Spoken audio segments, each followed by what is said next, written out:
Hello, here we are at Graham Russell Drums. We're back talking about the marvellous Bill Bruford yard sale, which is very close to going live. We're looking at mid-October. We showed you some of this gear last week, and if you want to wander over this way, we have somebody actually browsing the gear as we speak. Introduce yourself, sir. Hello, everyone. Mr. Bruford is in the house. I can't believe he's nicked all my gear and he's going to sell it. I can't believe it. Graham. Bill's popped in to see us very kindly. He's a very busy man. But he's popped in just to have a little chat about some of this gear, and we've had so much interest in this gear. It's been phenomenal. And I just mentioned to Bill, I actually had an email yesterday from Danny Carey from Tool, who wants the Danny who? Danny Carey. Have you heard of him? Oh, Danny Carey. Yeah, all right, I've heard of him. So hi, yes. Danny. Yeah, Danny, if you're watching, Bill says hi. Hi. And if you buy the drums, you have to come and collect them in person and do a little performance while you're here, please.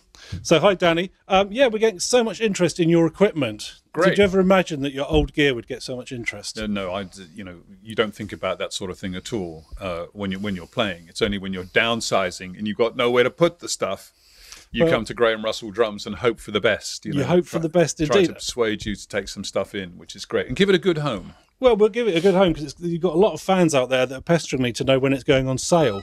And the great thing about your equipment is it's so unusual. It's not a standard rock kit. True. I never did standard. No. I always approached which instruments to use. I used to let the music dictate to me what instruments to use rather than say, this is my kit, I'm going to impose it on the music. Right. The music would tell me it needed some boobams and a gong tom, or it needed a gong and a gong tom, or it needed electronics here, or something like that. So my kit and choice of instruments was always in permanent state of fluctuation. Yeah. Which is kind of very irritating.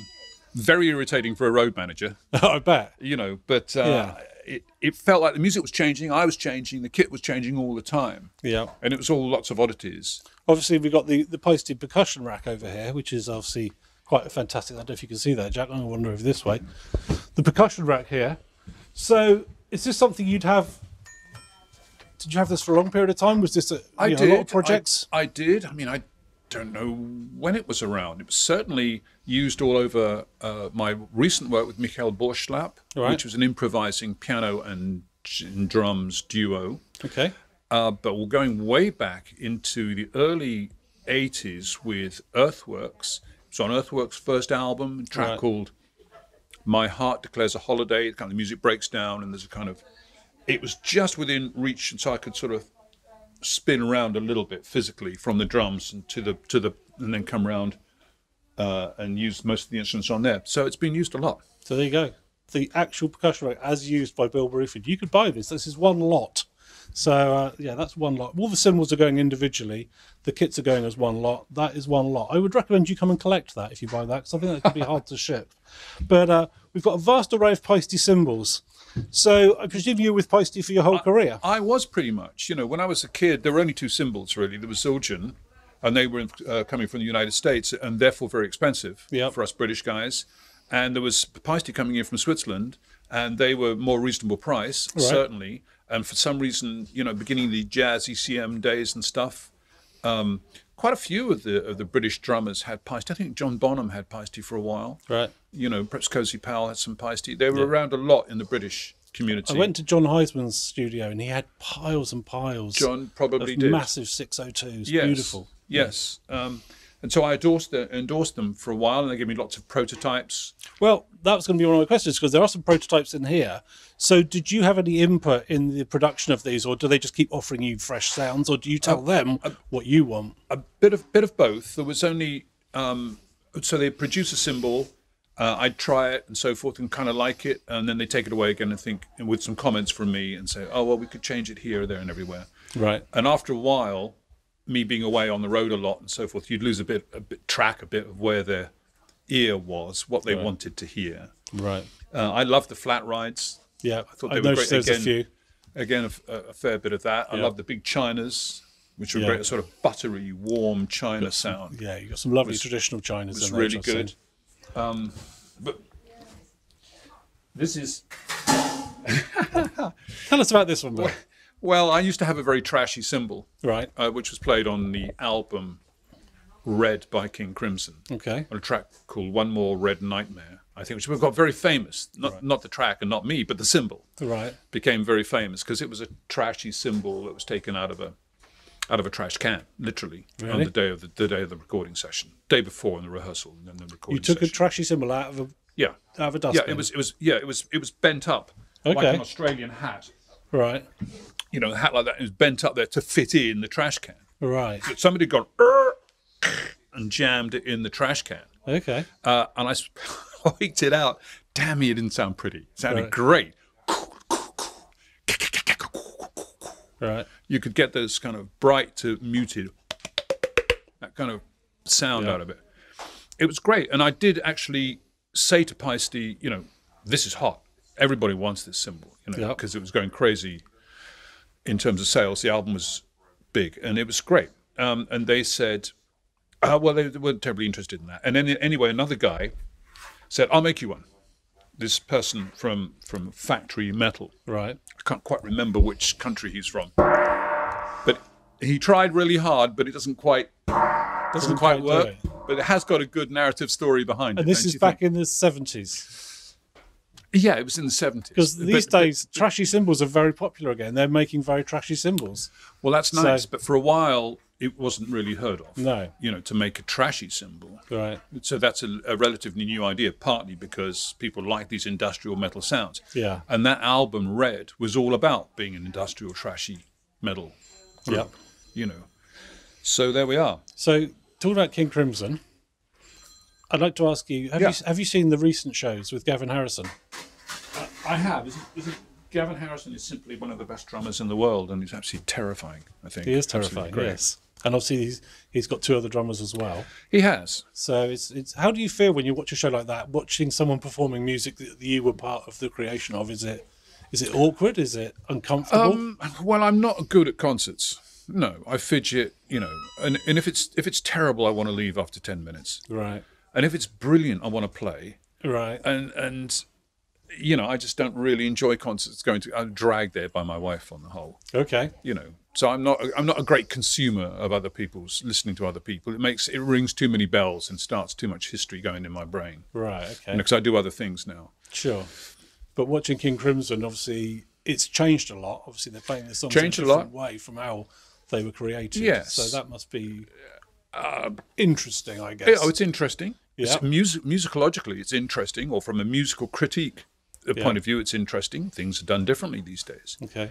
And that's great. I don't in any way think that inhibits or throws the original days into any kind of bad light. You know, I'm not sure they're making it better. They're doing it differently. Yep. Which is fine and it's what you would expect. You know. And do you know Gavin?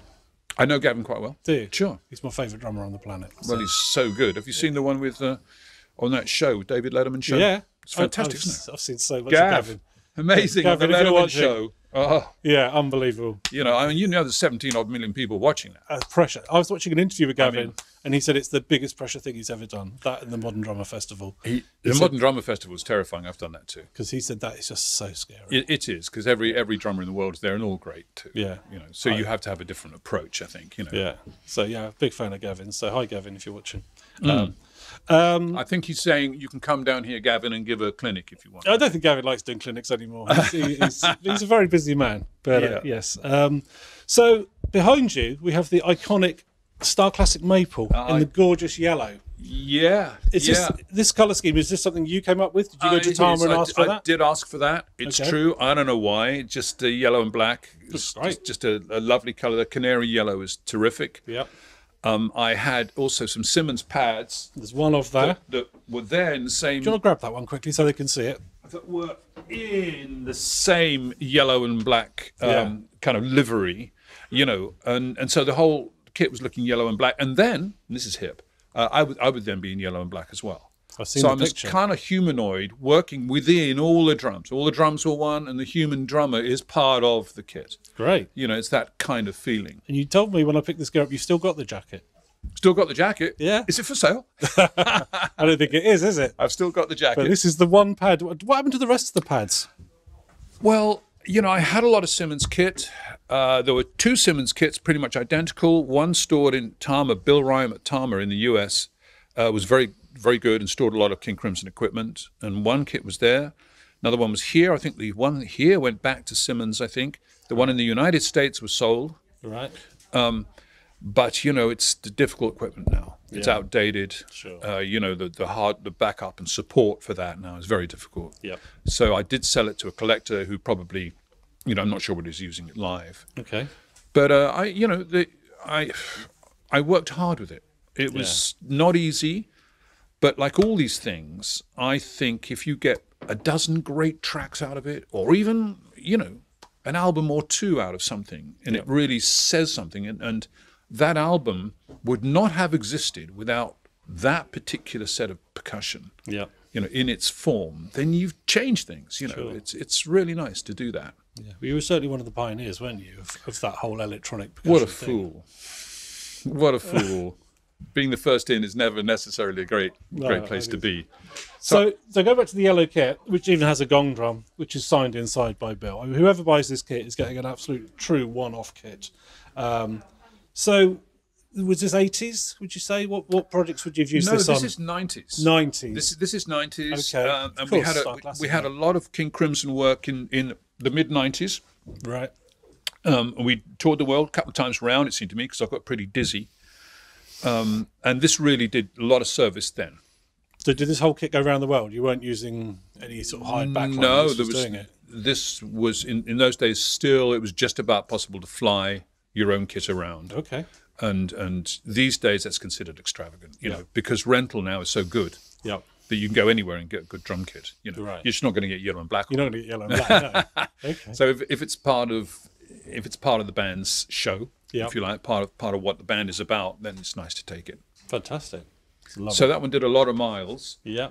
And held up pretty well, and that says a lot for guys who put them in cases at the end of the night. Sure, it's in great condition. People who look after them, Yeah. These Tim Toms here, which are rather fun. These are lovely. I've never seen these before. Were these built for you? They were. Do you requested them? Did you? I did. I didn't design them.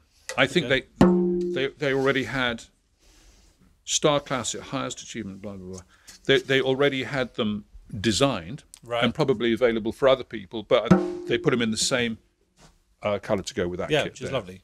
And did you play them alongside that kit, or did you use them sort of standalone?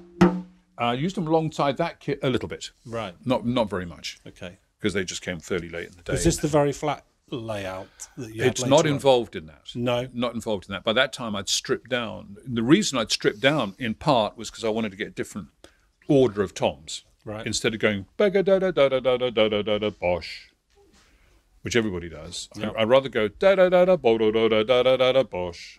Yeah. For example. So the pitch order that it's going to give you a different flavour.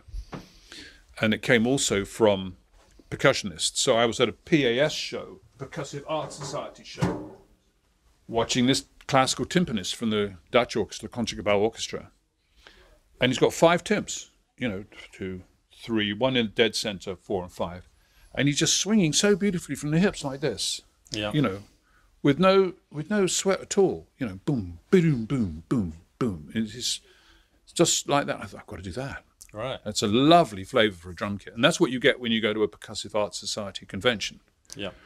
You see some guy doing something differently from another genre or another set of techniques, and you could say, I could borrow that. I could incorporate that in the drum kit. And did that change your playing, or did it change the way in which it changed my playing partly, and what instrument comes up under what stick at what time. Yeah.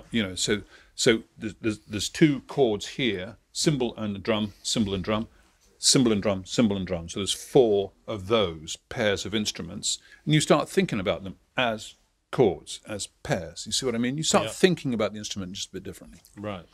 But then I've always thought about the instrument differently every time I sit down, and because I've never played a regular drum set, I don't think. Well, not since I was a kid. Okay. So things change, yeah.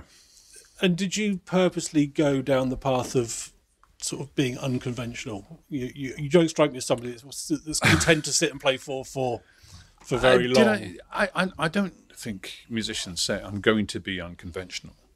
I'm going to say, how can I contribute here? Yeah. Well, if John Bonham does that, and he's got that covered, I'll try something else. What is it that he doesn't do? Yeah. How can I can I bring difference? How can I bring my character, my personality to the music? How can I shape the thing myself the way I want? Yeah. That's hard now to do because music is very, very curtailed. So if you listen to BBC Radio 6 or something, many of the drummers are doing very similar stuff on very similar sounding instruments. Yeah. But in my day, with some of the groups we had, we were able to branch out, as you can tell. We were able to branch out a bit. Yeah. And the manufacturers were willing to help, which was lovely. But certainly in the way you play and compose is certainly always pushing the envelope, being, even with the electronics, you were at the forefront of trying to push things forward all the time. I thought that's what you were paying me to do.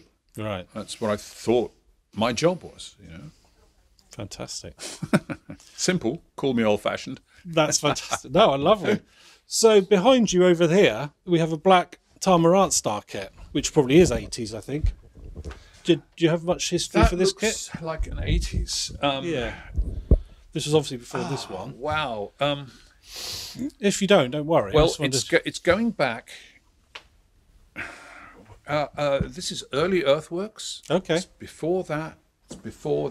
It's early Earthworks. It's kind of a rock drum kit. It's before I even begin to think about jazz and jazz sounds and smaller drums. And this is still able to shift this stuff around. I used this a lot with Patrick Moraz. Right. We had a duo called Moraz Bruford, and we did a lot of improvising. We'd just take one piano and one drum kit. Okay. And we didn't take a piano. The piano was supplied. Yeah. So we just had one kit, and that one went around the world a fair bit doing music for piano and drums, as we called it. We didn't want to be rock. We didn't want to be jazz. We played music for piano and drums. And funny enough, earlier on you said last night you were with Pete Lockett. I was. And he was doing some music with the pianist. Indeed. Well, keyboard player. Keyboard player. Very much on the electronic looping. Now, of course, looping is so great. So they use that a lot and use a lot of electronic sound. Okay. But a lot of guys in this who are, obviously not looking for hit records, and want to give full expression to their creative instincts, find a duo with a keyboard player is a lovely way to go. Yeah. Because you can influence the music so much. You can respond. There's no clash of pitch. And I did that a fair bit with Patrick Moraz. I also did it with a Dutch pianist called Michael Borschlap. We went around the world doing that stuff as well, just improvising piano and drums. And Pete's doing it now with John Peter Vitesse, who's a great keyboard player. So that's where that came from anyway, towards the end of the 70s, 80s, certainly. There's not many snare drums here. So I presume you must have cupboards and cupboards of snare drums at home. No. That you didn't show me. No, I'm not really a collector of drums, funnily enough. I don't quite know why not many snares. It's rather a nice one there. The one metal snare, which is lovely. It's a Bell Brass. And there's one with this, and there's one with the Star Classic. Right there. But no, a lot of pro drummers have, a fair few. True. There is one. Also, you had a signature snare for a while, didn't you? The time I do. So why signature. didn't I give you a signature snare? I don't know. It wasn't in your garage. Well, it's in my room at home, which is I'm using it. It's one that I'm keeping. I do have you can't only have one, surely. I have 3 snare drums at home. Okay, that's good. A signature and a prototype, which is very nice. Yep. And something else, but I can't remember. Oh yes, I also have the early Ludwig snare drum that was kind 400. of chrome snare drum that was used on Roundabout and the early Yes material. Yeah. Which kind of hit music. Would you have been using that when you played with Genesis? Because on Seconds Out... Yes, I think so. Because on Seconds Out, you play on Cinema Show, which is remarkable. When did you last listen to that? It's been a while. It's fantastic. It's the greatest track. Kids at home, listen to Cinema Show on Seconds Out. Bill Bruford's snare sound. It's a 400 cranked up with a real honk to it. It's the greatest snare sound. And listen to the playing. Honestly, I love that performance. It's a good performance. I'd love to talk to you more about Genesis, but I don't know if we have time. But that was just a 4-piece kit in those days, wasn't it? Like a Ludwig with a 400. Yeah. But also, I'd just come from King Crimson, I think. So I did have a side rack of sort of metal plates and things and percussion. Right. Okay. That I could use. If Phil was busy doing straight stuff, I could use percussion. Oh. That happened also with percussion racks. I also had electronic percussion racks with Simmons pads on them. Yeah.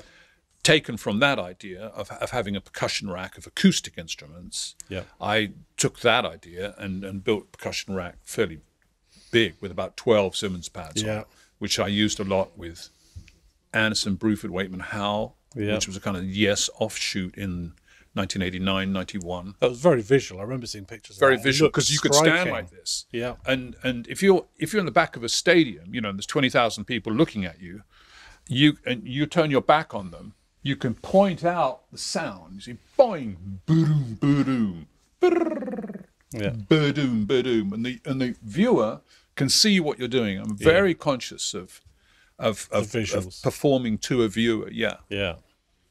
because my style is naturally economical. I tend to do this a lot. I tend to do that a lot. I don't do knights, bush in white satin, bush. Yeah. Diddy bush dum dum dum. I don't wave my arms about. And a couple of times people have said from the back of the room, "Oi, you, Bruford," because they call me Bruford. They forget the R Right. in the state. "Oh, Bruford, do something, man. Do something, Bruford." So, rather than do knights in white satin, I'd probably play some percussion up here on electronic rack, Okay. I'm working as hard as I can do. Yeah, What do you want me to you're do? busy. I'm busy. Fantastic. You did mention this here, which is obviously unique. Yeah. Which you think was on a dressing room door. It was different. A dressing room door, definitely. You said it might have been at Red Rocks. Well, it's made in Redwood City, CA. I have a feeling it was on certainly a dressing room door in one of the Anderson, Bruford, Wakeman, Howe shows. Okay. It could have been San Francisco. It might have been Red Rocks. Fantastic. I think so. And yes, this is for sale as well. You can buy this. You could put this on your... And this is lot number 072. 072. Lot 072, folks. And you Put mentioned... it on your wall upside down like that. Upside down. You mentioned playing Red Rocks to me just now, which is somewhere I've always dreamed of playing and never will. Yeah, beautiful. Just tell us what it's like to play at Red Rocks. Oh, with the sun going down? Yeah. And the rocks, let me tell you, they are red. Right. I mean, it really... You can see this from the stage. Obviously. Absolutely, and it's just a heavenly view as the sun goes down, and it's darkening. I mean, you can't wish for more beautiful places to play, like Red Rocks. The stage is covered. First 4,000 or 5,000 people are covered, and then there's probably another 12,000 people picnicking and out there.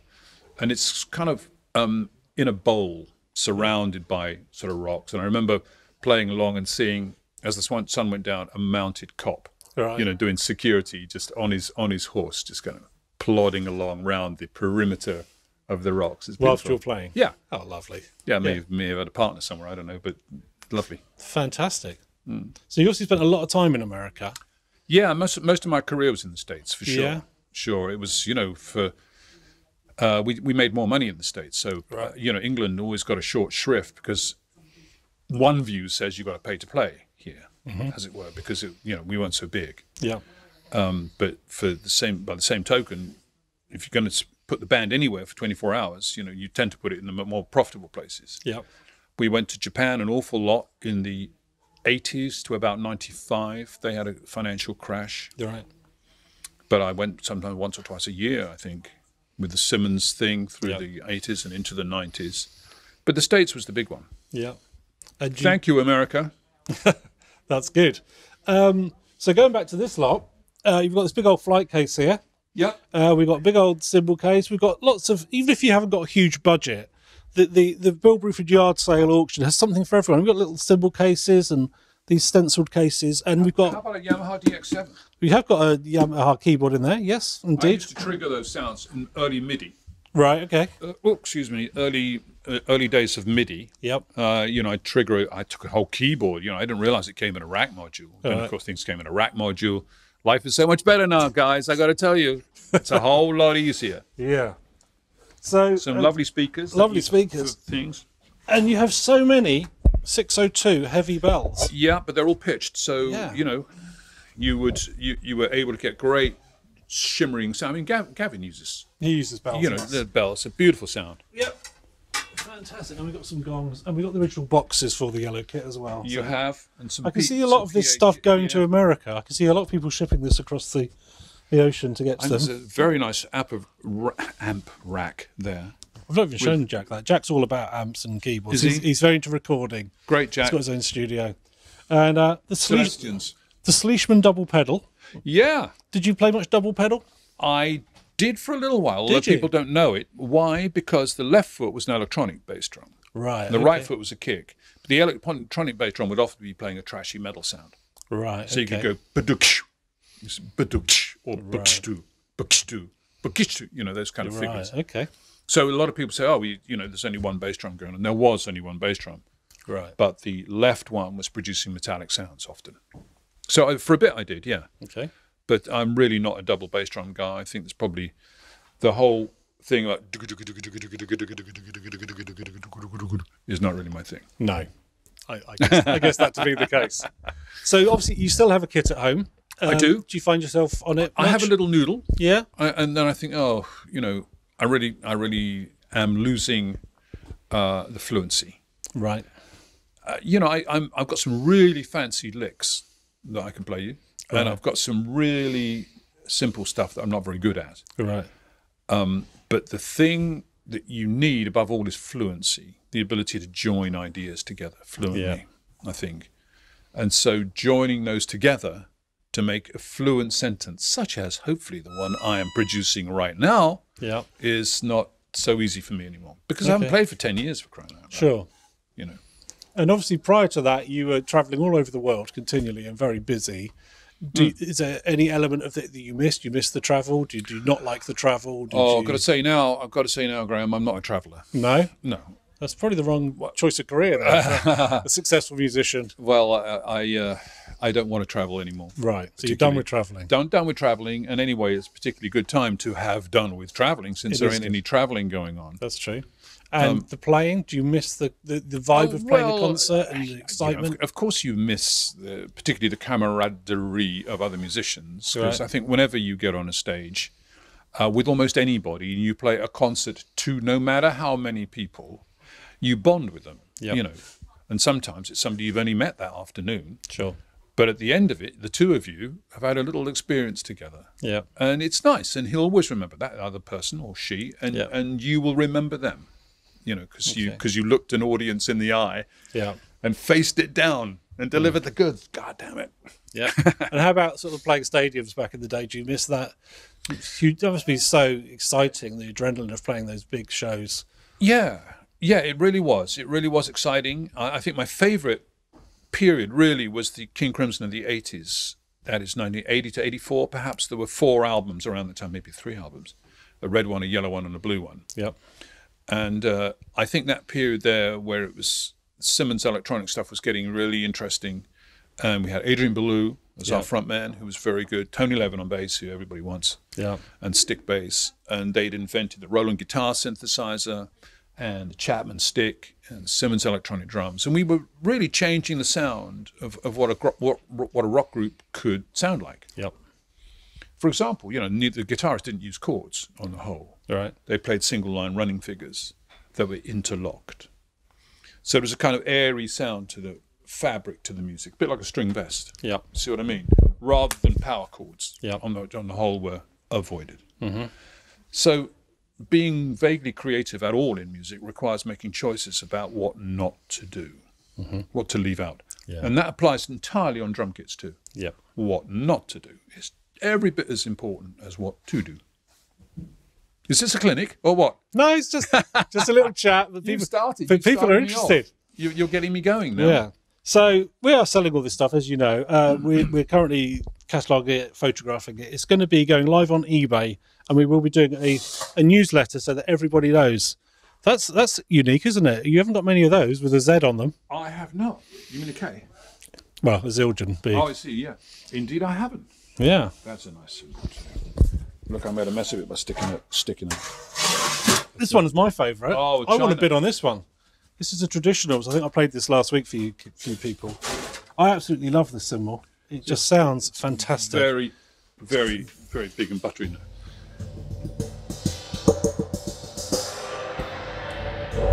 Yeah, that's a lovely one. I think, we're all going to be bidding on this kit.